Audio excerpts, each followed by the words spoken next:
On a vu, en attendant que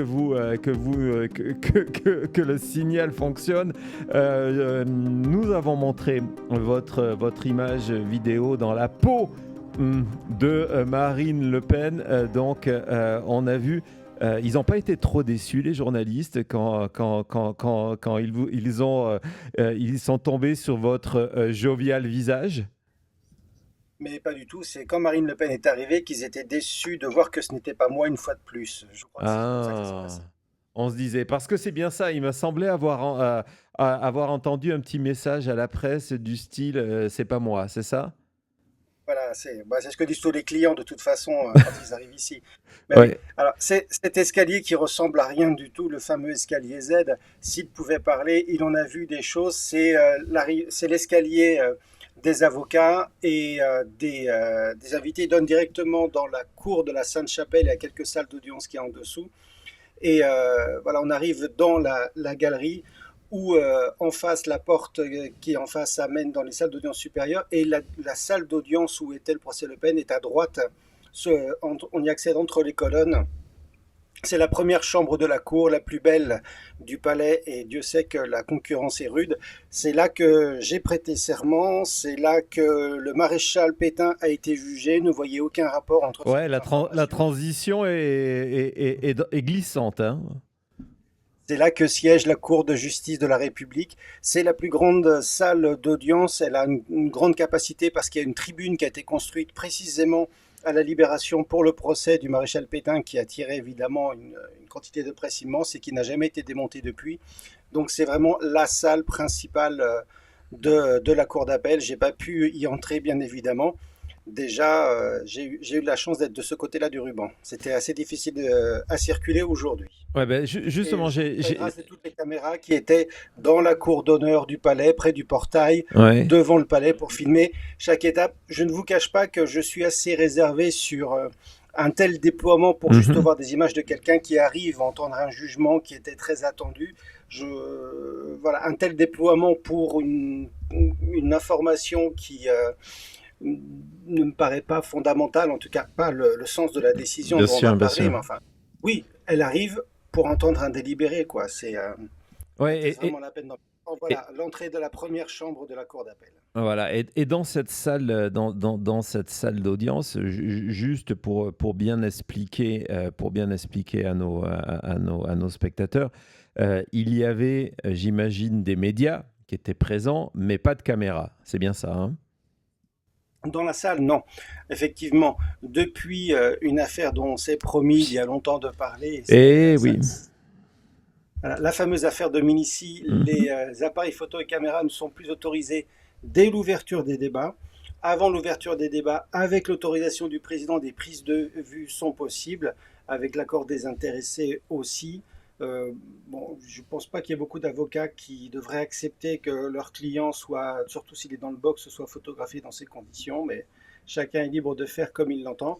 Mais dès que les débats sont ouverts, tout appareil qui sert à enregistrer ou fixer l'image ou le son sont absolument interdits, ce qui a donné naissance à une profession qui paraît comme ça un petit peu surannée, mais qui est très utile, c'est les dessinateurs de presse Ouais. qui s'installent. Je suis très admiratif et de leur talent et de leur habileté, puisqu'ils installent leurs feuilles canson, leur gobelet d'eau sur un tabouret en équilibre sur leurs jambes. Ne croyez pas qu'ils aient une table à leur attention. Et ils arrivent en quelques minutes, en quelques coups de pinceau, à faire vivre un procès. Parfois, mieux qu'une photo ne pourrait le faire. En tout cas, c'est une autre façon de présenter les audiences. Je reste malgré tout parfois assez envieux de photos qui ont une vraie valeur historique pour des Bien audiences qui sûr. ont marqué l'histoire et qui ne sont plus possibles aujourd'hui. Bien sûr, et c'était vraiment un des plaisirs de travailler sur l'affaire Dominici, c'est que j'avais eu accès à plusieurs fonds iconographiques et entre autres à des photos qui n'avaient jamais été publiées et de voir les photos des débats, la cour, le jury aussi qui était là, et puis les prévenus, les témoins, toute cette ambiance autour de ce procès avec de magnifiques clichés en noir et blanc. Absolument. C'était vraiment extraordinaire. Mais revenons à notre mouton, Ou forcément, revenons à à notre à notre histoire. Donc évidemment, hein, il n'y a plus de suspense. Le titre de la presse, on va voir un des titres du Monde qui résume bien le titre, Thomas, un des titres de la presse.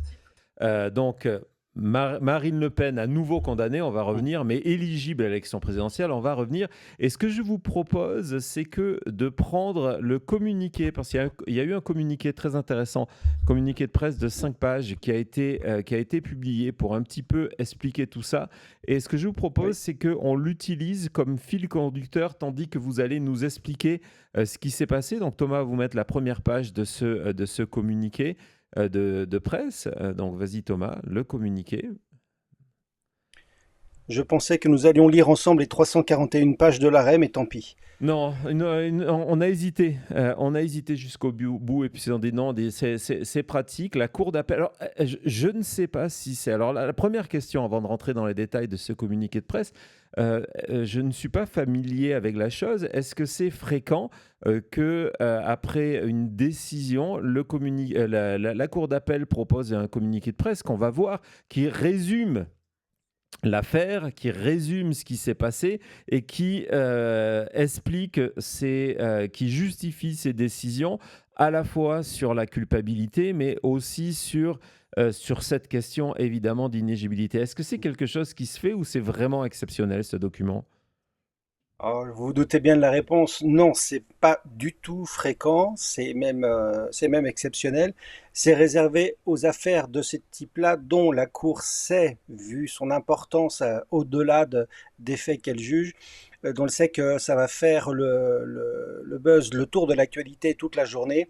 Et ça, c'est une façon de prévenir des erreurs d'analyse, des rumeurs, on me dit que pour fixer une partie de la vérité des faits, voilà exactement ce que nous avons dit, voilà pourquoi nous l'avons dit, voilà quelles sont les conséquences à court terme, sans aller non plus dans l'analyse de ce qui pourrait se passer ensuite, des alternatives qui s'offrent à elles, mais vraiment expliquer le sens de leurs décisions pour être sûr que des chroniqueurs qui sont plus payés pour dire ce qu'ils pensent que pour travailler sur les documents ne disent n'importe quoi et que le cycle médiatique devienne un peu une tempête comme on l'a malheureusement vu assez régulièrement ces dernières années.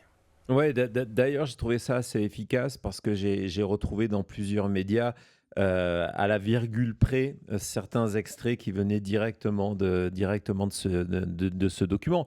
Et donc, on voit que le premier point, c'est d'expliquer les peines. On va revenir sur la question de l'innocence parce que évidemment, et ça nous rappelle ce qui s'est passé ici avec les condamnations de Donald Trump. On est condamné, mais il y a toujours des appels possibles pour prouver de l'innocence. On va revenir là-dessus parce que le document est extrêmement clair. On va voir le premier extrait. Ça nous explique que donc les 12 prévenus, donc rappel, Marine Le Pen n'était pas la seule, ils avaient Non, fait appel et donc ils ont été reconnus coupables d'infraction. Hein, c'est quand même la première chose dont il faut se garder en tête, c'est que Marine Le Pen a été reconnue coupable. Thomas, tu peux nous mettre le premier extrait? absolument. Donc, Et à l'ouverture du débat, ils étaient même 13 prévenus. On en reparlera du 13e. d'accord, quand vous voulez, c'est à vous d'en reparler. Donc, on voit les 12 prévenus, ils avaient fait appel. Donc, on parle quand même de détournement de fonds publics, de complicité de détournement de fonds publics, de recel de détournement de fonds publics et de recel de détournement de fonds publics commis de manière habituelle par personne morale pour le Rassemblement national. Euh, j'ai déjà la réponse, mais je vais poser la question. Toutes ces condamnations, toutes ces infractions, excusez-moi, ce sont des thèmes qui sont utilisés par le Front National pour dire d'habitude, c'est pas nous, c'est les autres. Mais oui, mais ça, c'est vous qui suivez régulièrement l'actualité américaine et Donald Trump, vous serez en terrain familier parce que c'est un grand classique. Regardez ce que font les autres, faites ce que je dis et pas ce que je fais. Mais oui, c'est assez, amusant, mieux vaut en rire qu'en pleurer, de voir qu'un parti qui a fait toute sa promotion, toute sa propagande pendant des années sur sa prétendue probité, par opposition à l'absence de probité des autres, montre qu'en fait, non seulement il faisait exactement ce qu'il dénonçait, mais il le faisait à une échelle qu'aucun autre parti n'avait jamais osé atteindre. Et cette décision de culpabilité, qui a estimé, c'était dans le document, à près de 3 millions d'euros de détournement de fonds européens. D'ailleurs, peut-être vous voulez peut-être nous rappeler de quoi il s'agissait précisément. Est-ce que c'est une décision, je sais qu'on avait fait une émission sur le sujet, mais est-ce que c'est une décision qui vous a surpris ou qui était dans l'ordre des choses lorsqu'on voit le déroulement justement de ce procès d'appel? Non, je suivais régulièrement les excellents comptes rendus d'audience des chroniqueurs judiciaires qui ont suivi tout le dossier. Il apparaissait assez rapidement, et notamment à l'occasion des passages des principaux prévenus dans Marine Le Pen, qu'on ne se dirigeait pas du tout vers une spectaculaire relaxe en appel. L'audience d'appel ne s'est pas vraiment bien passée pour les prévenus. Il y a eu quelques changements de positionnement sur les faits qui ont pu expliquer les modifications de peine en appel, mais en tout cas, il y avait vraiment, comme toujours en la matière, une communication officielle pour les militants et les quelques médias volontairement crédules à l'égard du Rassemblement national, et puis une défense plus factuelle dans le prétoire qui essayait de limiter les dommages. Donc la confirmation de la condamnation ne m'a absolument pas surpris.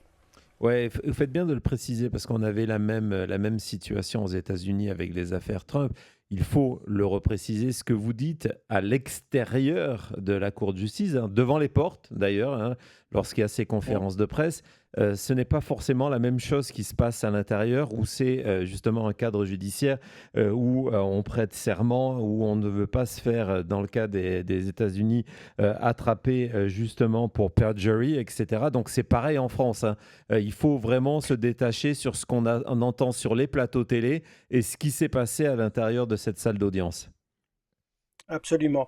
Il faut saluer le travail remarquable des chroniqueurs judiciaires et j'en profite pour saluer Alexandra Gonzalez de BFM TV parce que je sais qu'elle nous écoute en ce moment même.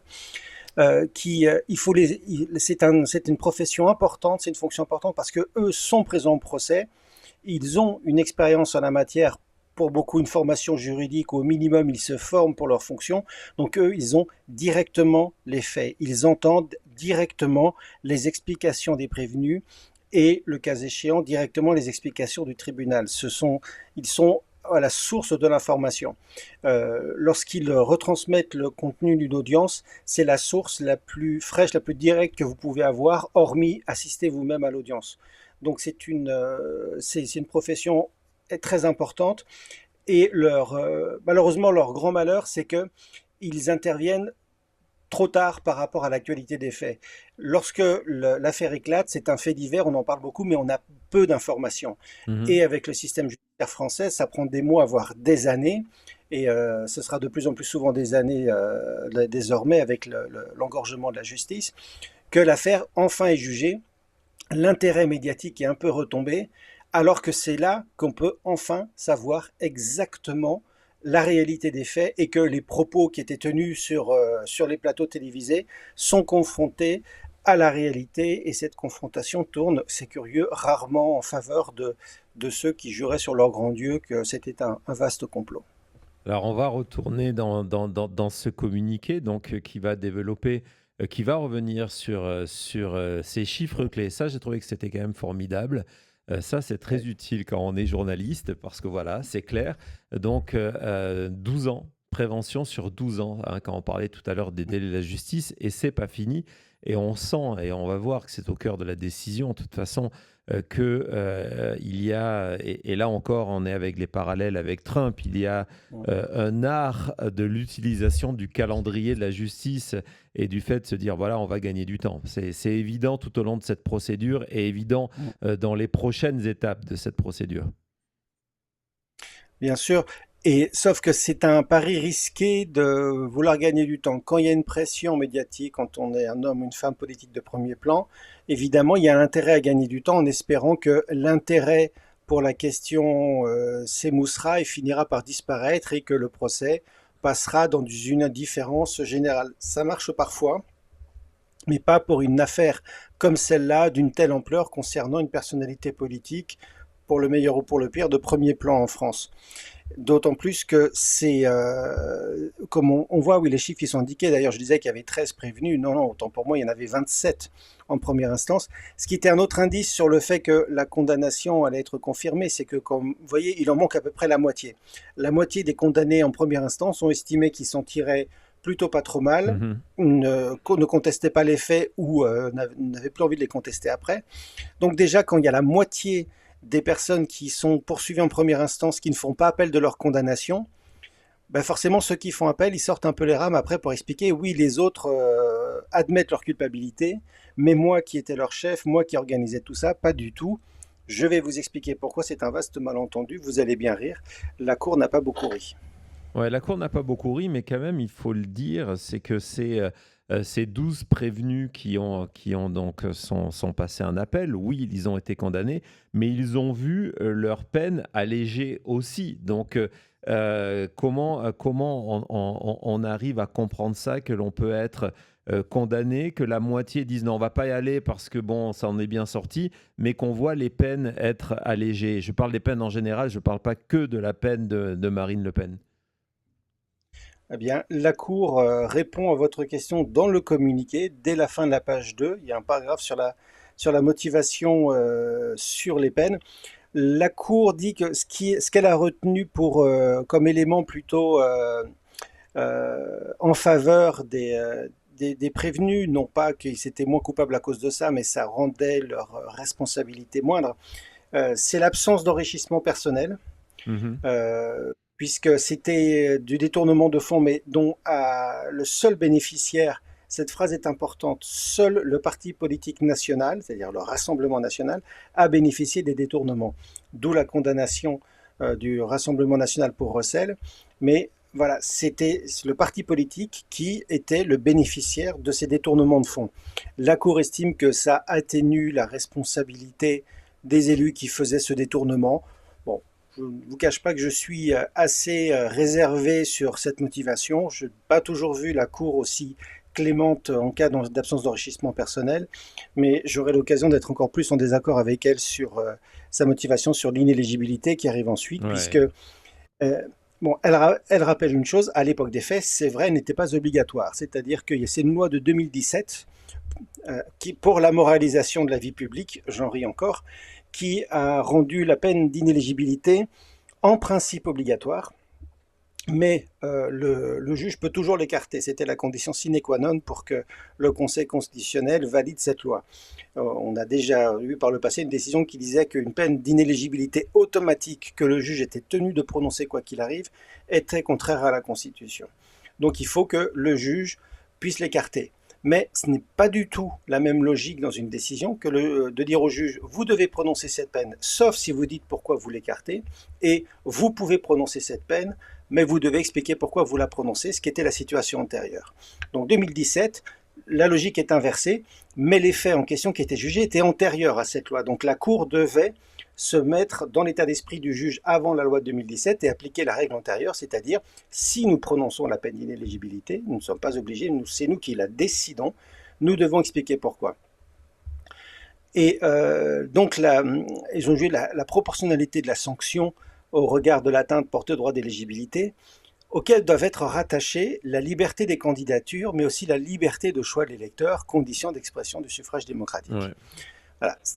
Et c'est là, C'est c'est là là qu'on que a vraiment besoin de votre explication parce que on a l'impression à la première lecture, et d'ailleurs il y a deux paragraphes dans ce communiqué qui sont consacrés à ce point-là et avec ce terme cette expression démocratique, etc., on a l'impression que c'est un espèce de montage. Ça me rappelle certaines décisions de la Cour suprême aux États-Unis ou celle du magistrat lorsque Donald Trump avait été condamné avec ses 34 charges, 34 condamnations. De dire non, mais on va un petit peu attendre de voir parce qu'il y a des élections qui arrivent, donc la peine, je ne vais pas la prononcer tout de suite. On a l'impression que la justice a pris plus une décision. Alors peut-être je me trompe, vous allez me dire non, pas du tout, que la justice a pris plus une décision politique que judiciaire. Donc allez-y. Eh bien, non, je ne vais pas vous contredire parce que là, oui, la Cour met un orteil et même un deuxième sur le terrain du politique. C'est une motivation, alors, qui juridiquement est correcte, puisqu'elle explique, elle donne les raisons pour lesquelles elle décide de prononcer une peine d'inéligibilité, oui, mais réduite sur sa partie ferme, de façon, et c'est parfaitement assumé et calculé, à ce qu'elle soit considérée comme étant déjà exécutée. Donc, la Cour reconnaît que dans son délibéré, elle s'est posé la question, on a l'élection présidentielle qui arrive, est-ce qu'on doit prononcer une peine qui l'empêche de participer à Candidate. l'élection ou non? Mhm. Et ce faisant, précisément, la Cour prête le flanc à la critique que l'on faisait déjà au stade du tribunal et que l'on fait de manière générale sur la justice, sur son ingérence dans les élections. Pour moi, la seule position viable et valable pour l'autorité judiciaire, c'est de ne pas tenir compte du calendrier judiciaire. En faire abstraction, bien sûr que les juges, qui sont des citoyens comme les autres, le connaissent. Ils savent la prochaine date de l'élection présidentielle, ça a été annoncé 18 avril et 2 mai, si je ne m'abuse. Oui. Donc, ils savent que l'élection arrive. Mais, à mon sens, la réflexion que devrait se faire le juge à ce stade-là, c'est on s'en fiche de la date de l'élection présidentielle. Quelle peine prononcerait-on, quelle que soit la date de l'élection présidentielle, pour des faits de cette nature-là? 1 an, 2 ans, 3 ans, exécution provisoire ou pas. Ensuite, on regarde, ça tombe sur l'élection présidentielle, pas de bol, parce que précisément le calcul qui a été fait dans ce dossier, souvent dans des dossiers politiques, c'est de gagner du temps, d'en Ouais. gagner un maximum. Marine Le Pen s'est avérée extrêmement douée en la matière, sauf qu'il y a un moment où on a épuisé toutes les voies de recours, toutes les possibilités de faire traîner des choses, et le jugement tombe. Et s'il tombe au pire moment possible, eh bien, le prévenu qui a tout fait pour gagner du temps ne peut s'en prendre qu'à lui-même. Il y a un moment où la chronologie échappe, et si le juge fait l'effort et le reconnaît de s'adapter à cette chronologie pour rendre une décision qui n'aura pas de conséquences sur les élections, eh bien, ça en fait une décision politique, oui, parce qu'ils ont dit nous avons évalué l'impact de notre décision sur les élections à venir et nous l'avons adapté au calendrier politique. Et je trouve cela profondément regrettable, d'autant plus aussi sur la valeur, la portée, enfin symbolique, et pas seulement symbolique, c'est la fonction de la peine. La peine doit réprimer une action, doit punir le coupable, c'est pas moi qui le dis, c'est le code pénal, et préparer la réinsertion du condamné et prévenir la récidive, c'est-à-dire ne pas lui donner envie de recommencer. Or là, elle apprend aujourd'hui, donc elle a bien une inéligibilité, mais qu'elle l'a purgée, de manière totalement indolore, parce Bien que sûr. son inéligibilité, théoriquement, l'empêche d'être député, sauf que les députés qui sont des malins et ce qui laisse un peu songeur sur leur probité affichée, ont voté eux-mêmes expressément dans cette loi que l'inéligibilité frappant un député en cours de mandat ne le déchoit pas de son mandat. Il ne pourra pas se représenter aux élections suivantes s'il est encore inéligible, mais si un député, pendant qu'il exerce son mandat, est frappé d'inéligibilité, c'est pas grave, il reste député. Je vous laisse quelques secondes pour digérer le cynisme de cette règle. Ouais. Ça ne s'applique pas aux maires, ça ne s'applique pas aux conseillers départementaux, ça ne s'applique pas aux conseillers régionaux, mais ça s'applique aux députés. Ça tombe bien, c'est eux qui votent la loi, on n'est jamais mieux servi que par soi-même.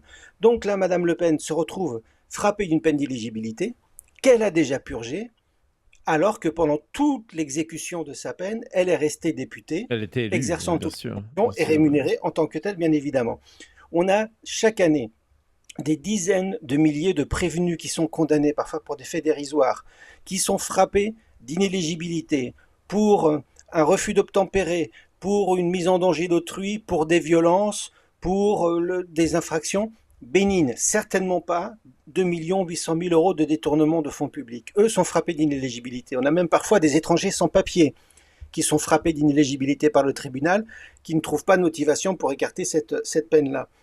Donc, c'est-à-dire qu'on frappe d'inéligibilité des gens qui n'ont aucune intention, parce que vous imaginez bien que le gibier habituel des tribunaux correctionnels, Bien sûr, c'est bien pas ce qu'on sûr. fait mieux en matière d'insertion sociale. Ils n'ont aucunement l'intention, ni les moyens, ni l'envie de se présenter à une élection. Ils ne sauraient même pas comment faire pour déposer un dossier de candidature. Mais par contre, ceux qui sont au sommet de la hiérarchie élective, ceux qui veulent se présenter à la plus haute élection nationale et qui sont déjà présentés à ce qui est sans doute la deuxième élection en ordre d'importance, c'est la représentation nationale. Ce sont les députés du peuple français qui contrôlent l'exécutif et qui votent la loi.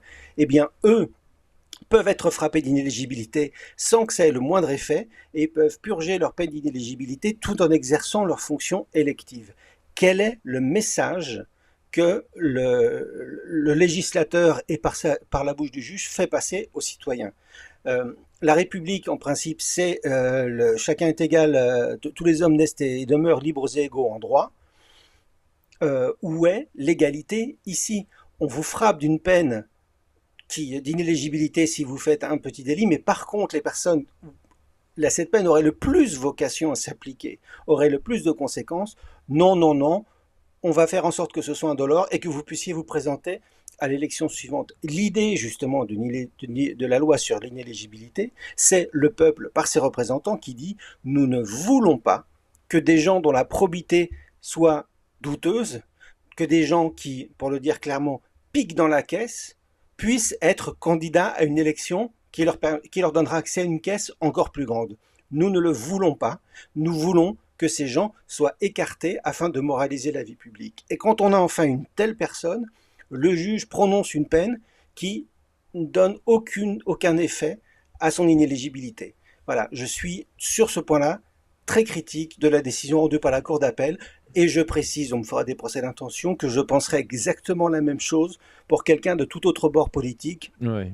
et même de quelqu'un dont je serais en accord avec les idées, parce que le fait que je sois en accord avec les idées de quelqu'un ne me fait pas fermer les yeux sur sa probité qui pour moi est essentielle en démocratie. Non, non, je vous rejoins. Alors, vraiment, en plus, c'était absolument pas préparé. On s'est pas parlé avant l'émission, mais je vous rejoins à 100% sur vos conclusions. Évidemment, moi, j'avais pas ce recul judiciaire, mais à la lecture de ça, je me suis dit, OK, on savait que c'était une patate chaude, mais là, pour moi, je me permets de le dire, je trouve que c'est un manque de courage, tout simplement, de dire non, on va trouver une raison, on va trouver cette fameuse faille dans le système qui nous permet de faire un calcul, de se dire, OK, non seulement la période est épuisée, mais en plus de ça, pendant cette période, comme vous venez de le dire, il n'y a eu aucune conséquence. Donc c'est vraiment une peine pour rien. Alors après, dans ce communiqué, on a beau jeu d'insister sur le fait de oui, mais elle est coupable, elle est coupable, elle est coupable. Certes, hein, la culpabilité a été confirmée, mais une culpabilité, pourquoi faire si dans la réalité, la seule peine qui pouvait lui porter un préjudice personnel, donc la punir quelque part, hein, c'est une peine qui était cette inéligibilité. On a trouvé une manière pour dire, regardez, on est propre, on a confirmé, mais on lui donne une porte de sortie. Et je sais, on a eu aussi cette discussion, et je ne veux pas remettre en question de ce que représente psychologiquement et moralement le port d'un bracelet électronique. D'ailleurs, on ne va pas revenir sur le fait que lors d'une interview, elle avait expliqué elle ne ferait pas elle ne se présenterait pas sans si elle devait porter un bracelet électronique parce que la liberté, etc., etc. Mais quand on regarde si les informations du Monde, et je compte sur vous pour me corriger si elles sont fausses, on parle ici de 4 mois pour fixer les modalités de ce port de bracelet. Et dans la réalité, lorsqu'on vous dit 1 an du bracelet, on va voir les détails. 1 an, en fait, ça sera. Donc ça, c'était l'ancien texte. Si tu peux aller faire 1 an, Thomas, on se rend compte que finalement, ça va mettre jusqu'à 4 mois pour lui décider le port de ce bracelet, et qu'après, dans la réalité, avec les réductions de peine, peut-être elle aura un bracelet pendant moins de 6 mois. Je sais que il n'y a pas que elle qui bénéficie de ce calendrier-là. Mais avec le recul, on peut comprendre aussi pourquoi il y a une faille de plus en plus forte entre les électeurs, quelle que soit leur couleur politique, leur bord, et l'impression qu'il y a une justice à deux ou trois vitesses. Et oui, et ça va encore plus loin parce que je pense vraiment, je vais vous dire pourquoi il y a une raison juridique très simple et très solide là-dessus, qu'elle n'aura même pas son bracelet électronique du tout. En tout cas, jusqu'à l'élection, et si elle est élue, ce qu'à Dieu ne plaise, parce que je vais quand même rappeler que je ne suis pas du même bord politique qu'elle, euh, jusqu'à si elle est élue, elle ne le mettra jamais. C'est que à côté du code pénal, il y a la Constitution. Plutôt au-dessus du code pénal, il y a la Constitution. Et l'article 26 de la Constitution permet aux assemblées, c'est-à-dire à l'Assemblée nationale et au Sénat, de décider de suspendre l'exécution de toute peine privative ou restrictive de liberté pendant la durée des sessions parlementaires. Or, la session parlementaire en France de plein droit s'ouvre en octobre, premier mardi d'octobre je crois, jusqu'au mois de juin. Je vous rappelle que l'élection présidentielle est en avril, le premier Mhm. tour. Donc il suffit qu'à la rentrée, à la reprise de la session parlementaire, si elle ne fait pas appel, si la peine est exécutoire, on va y revenir ensuite sur les voies de recours, mais si elle ne fait pas appel, si la peine est exécutoire ou si elle devient exécutoire en cours de route, il suffit que le groupe, le président, enfin le président c'est elle, un membre du groupe RN dépose une demande auprès du bureau de l'Assemblée d'une motion à cette fin. Ce sera discuté en réunion des présidents, mais l'Assemblée pourra voter la suspension et la justice n'a pas son mot à dire là-dessus.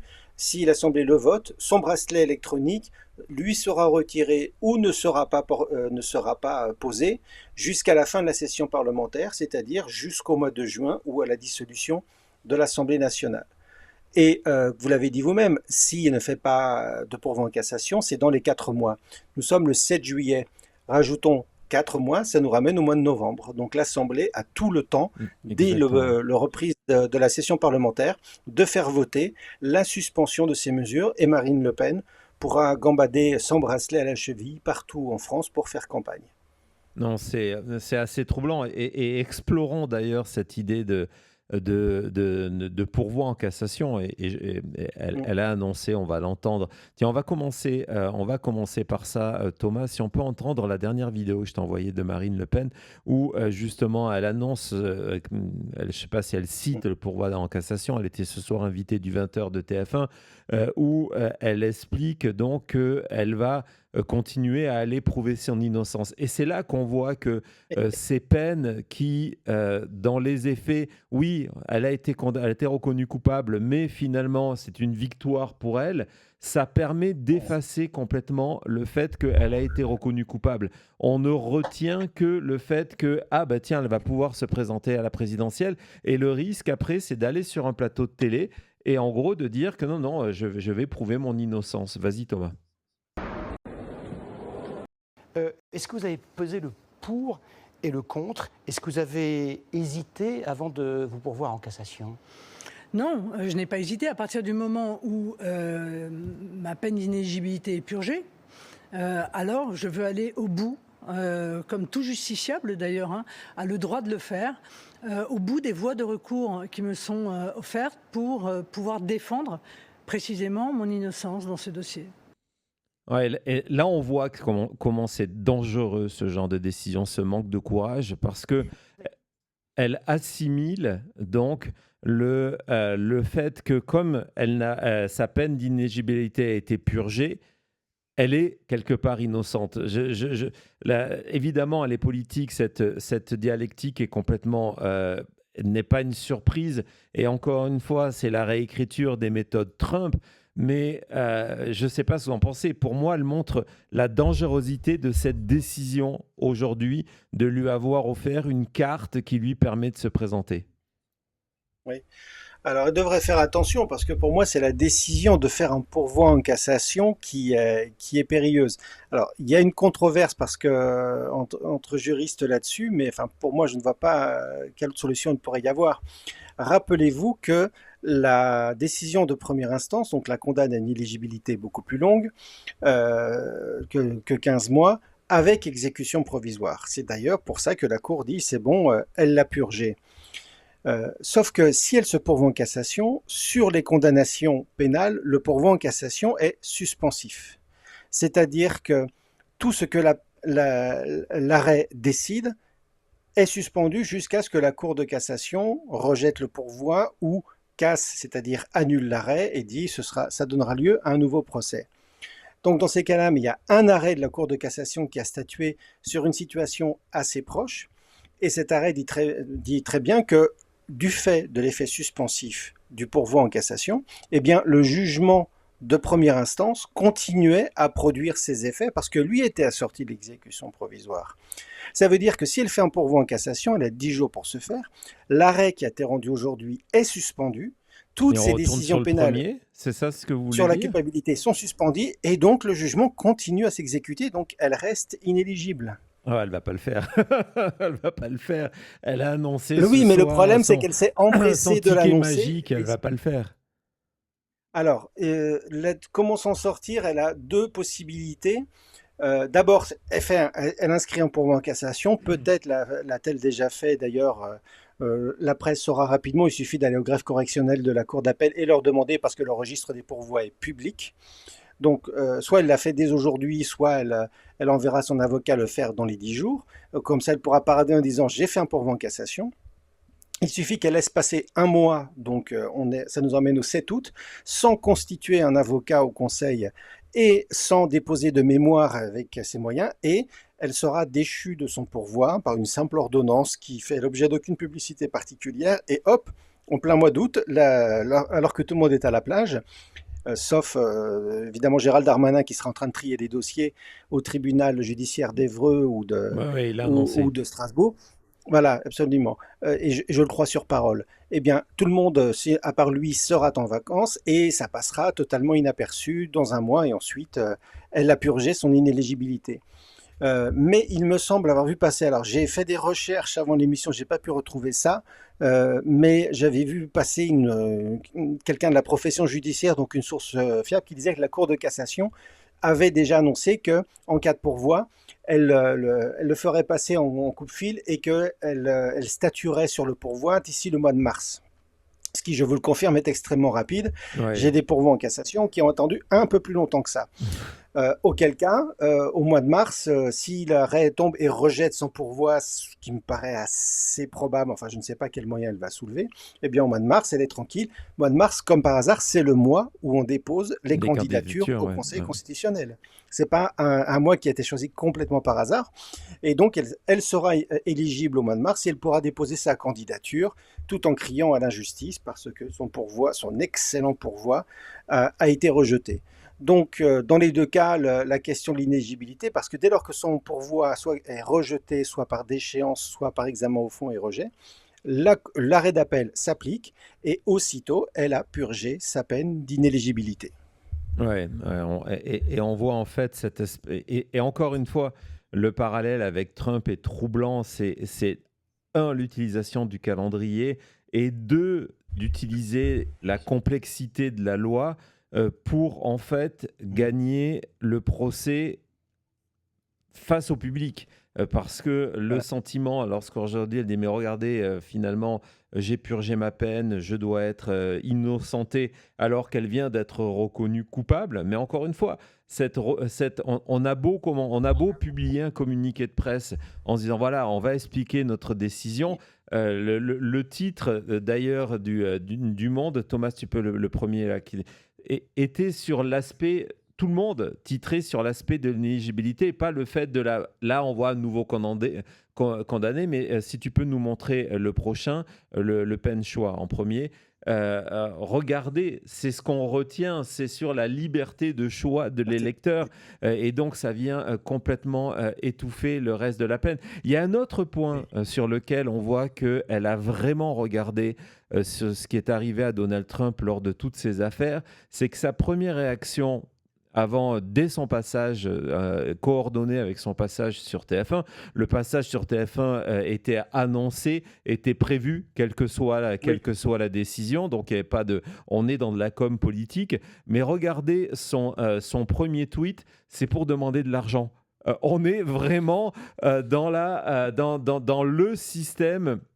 Dans le système Donald Trump, à la fois dans je suis innocent, je suis une victime d'un système et venez m'aider financièrement avec un choix d'une photo christique entre la Croix de Lorraine et visite à Rio de Janeiro.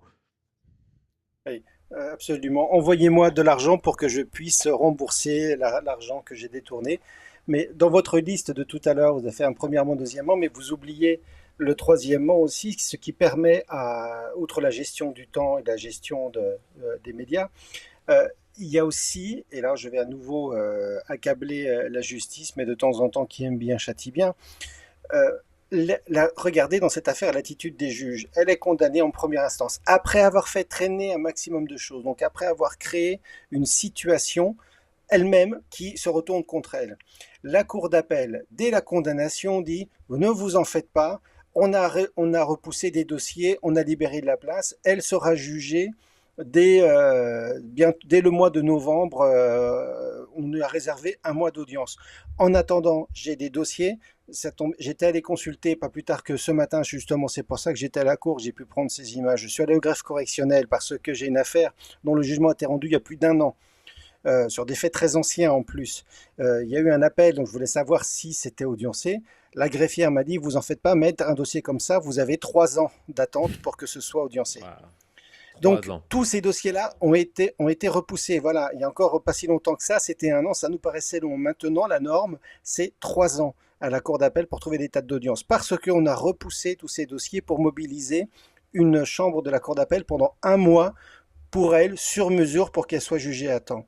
Et comme si ça ne suffisait pas, elle annonce faire un pourvoi en cassation. La Cour de cassation se précipite pour dire ne vous en faites pas, Madame Le Pen, on jugera votre pourvoi en 9 mois, 8 mois à peine. En tout cas, vous aurez votre arrêt à temps. Ce que la justice ne comprend pas, et croyez-moi, ce n'est pas la faute de ma part et de la part de mes confrères avocats de lui répéter, c'est que quand la justice se comporte comme ça, comme un laquais à l'égard des puissants, elle n'acquiert pas leur respect, c'est tout le contraire. Le mépris incroyable que le monde politique se permet d'afficher pour la justice, de livrer des magistrats à la vindicte populaire, de les accabler, de dire que tout est leur faute, c'est jamais la faute des politiques, leur refuser les moyens pour qu'ils puissent avoir le nombre de magistrats nécessaires. Je ne sais pas qui a mis dans le crâne des magistrats que, en étant gentils avec les politiques, en leur cirant les pompes, ça irait mieux. C'est de tout temps, en France et dans tous les pays, les gens méprisent leurs laquais. Donc si les magistrats se comportent comme laquais, ils ne seront pas respectés. Et je crains que dans cette affaire, malheureusement, et on peut aussi parler de l'affaire Sarkozy, ils se comportent comme ça. Et ils ne récoltent que du mépris en retour. Alors qu'aux États-Unis, du moins jusqu'en 2024, maintenant les choses ont un peu changé. Mais la particularité des États-Unis, ce qui faisait que là-bas le rule of law, le règne de la loi était si important que ça, c'est que les politiques ont peur des juges parce qu'ils ont des pouvoirs très importants et ils peuvent bloquer une politique qui est illégale, ils peuvent empêcher, ils ont des pouvoirs très larges d'empêcher et les politiques ne peuvent pas passer outre. Voilà comment on se fait respecter de gens qui sont dans le rapport de force, parce que la politique est une histoire de rapport de force, c'est en engageant un rapport de force avec eux. Et le fait que la justice systématiquement s'incline devant eux avant d'ensuite redoubler de sévérité pour le citoyen ordinaire, la justice se met dans la situation dont elle se plaint aujourd'hui et recommence ses erreurs à chaque fois. Croyez-vous vraiment, regardez sa réaction, regardez ses déclarations, est-ce que Marine Le Pen éprouve la moindre gratitude à l'égard des magistrats qui ont rien de moins que sauvé sa candidature et possiblement lui ont offert la possibilité d'accéder à l'Élysée? Est-ce qu'elle en tire une gratitude pour eux? Est-ce qu'elle dit, tiens, le pouvoir judiciaire finalement c'est des gens bien, je ferai en sorte qu'ils puissent correctement faire leur travail une fois que je serai à l'Élysée? Qui va croire cela une seconde, franchement? Non, c'est certain. Et puis, vous le savez, au cœur de notre décision ici à Maintenant Média de poursuivre et d'intensifier notre présence après le mois de novembre 2024, c'était de se dire non, c'est important de continuer de vous raconter ce qui se passe aux États-Unis parce que vous allez avoir, ça a déjà commencé, vous allez avoir la même chose en France. Et quand je vous entends aujourd'hui et que je vois tout ce qui s'est passé et que j'ai vos précisions, et d'ailleurs merci parce que je trouve que c'est vraiment une qualité d'analyse que l'on n'entend nulle part. Merci au nom du chat d'être là ce soir avec nous.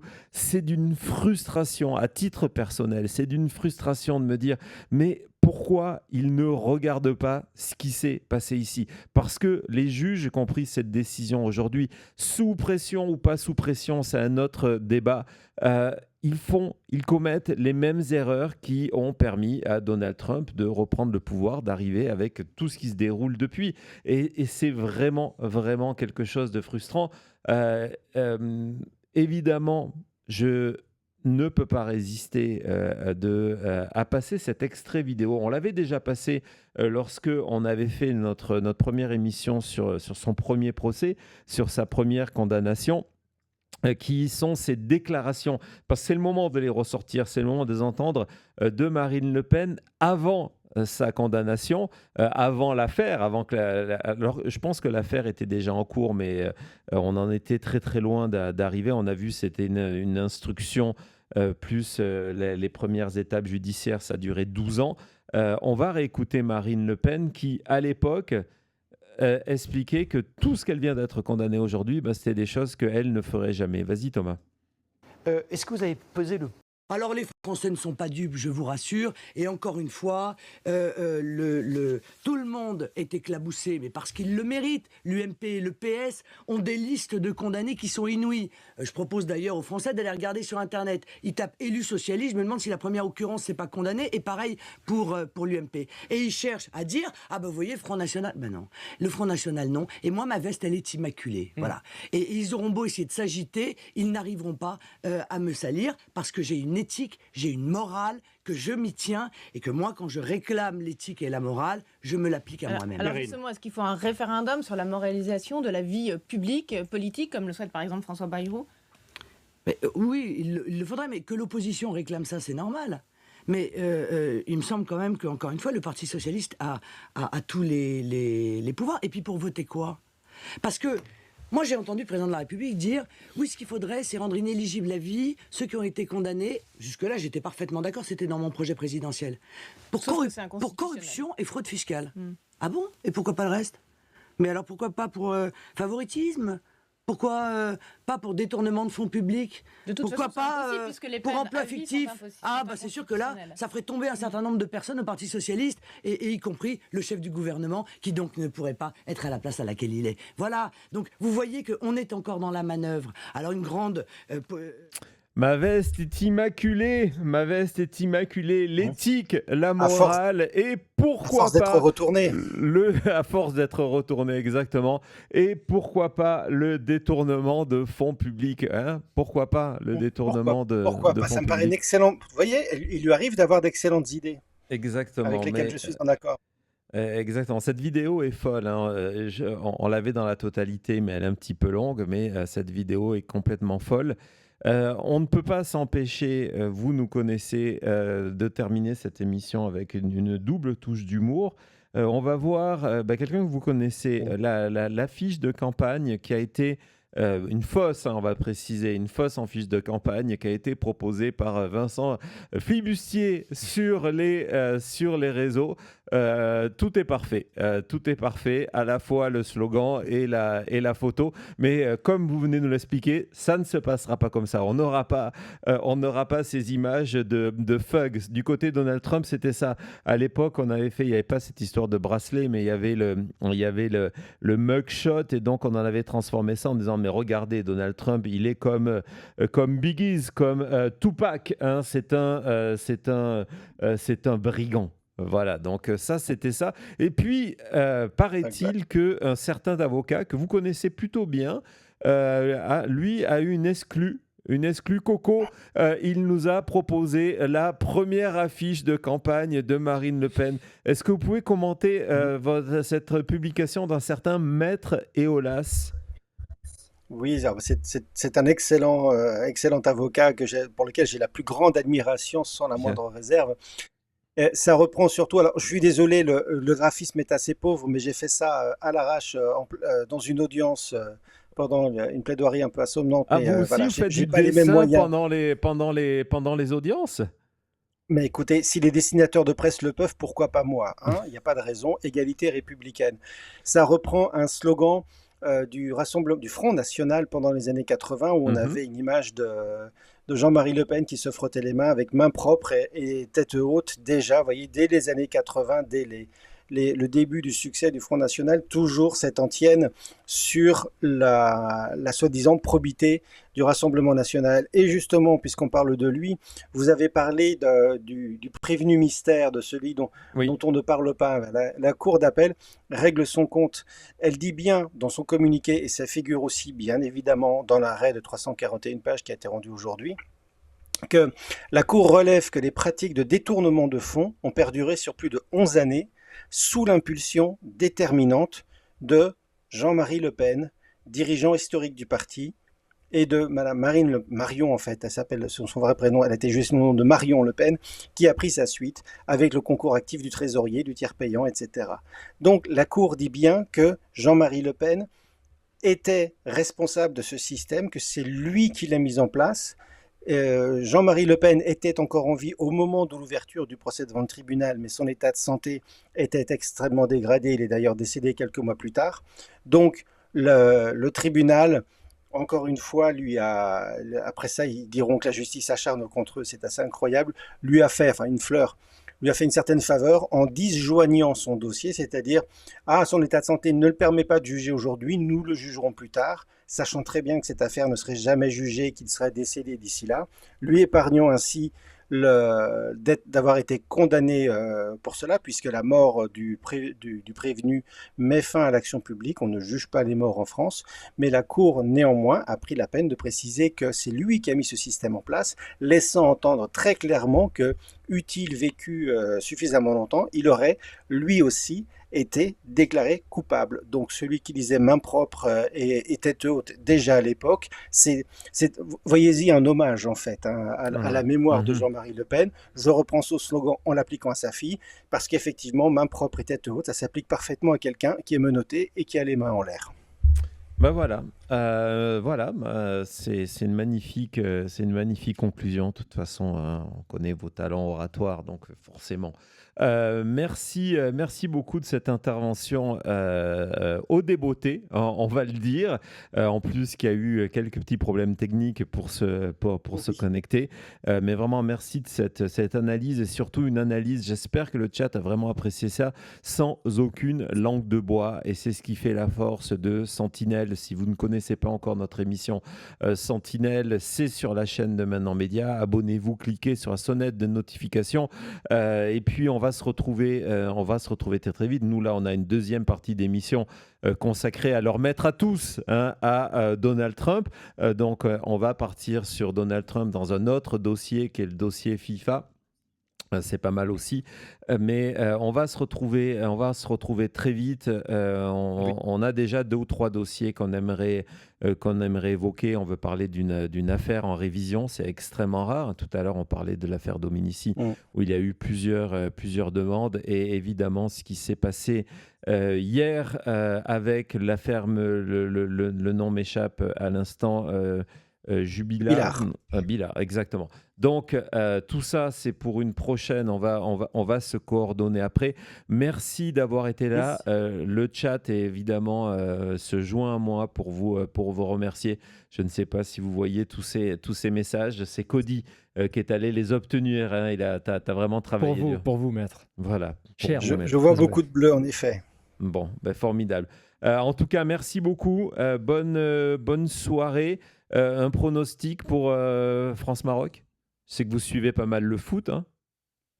Oh ben, comme tout le monde, sauf visiblement Donald Trump, mon patriotisme, enfin ça, je pense que je vais beaucoup plus transpirer que tous les matchs qu'il y a eu jusqu'à présent. Bah, de toute façon, on arrive dans les quarts de finale, donc là, ça, tout peut arriver. Je donne quand même un avantage à la France, mais ça va être chaud.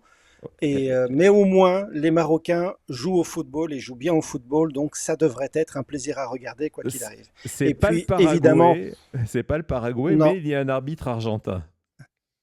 cinq arbitres argentins. Oh Ils sont là. tous argentins. Ah oui. Je salue toujours nos amis canadiens, et d'ailleurs je le fais, mais ce soir j'ai une pensée particulière pour nos amis suisses qui nous écoutent. Allez la Nati, bien évidemment. Oui, évidemment. Merci beaucoup, merci d'avoir été là. Ne partez pas, on se retrouve tout de suite. Bonne soirée, Maître Eolas. Salut. Bonne émission.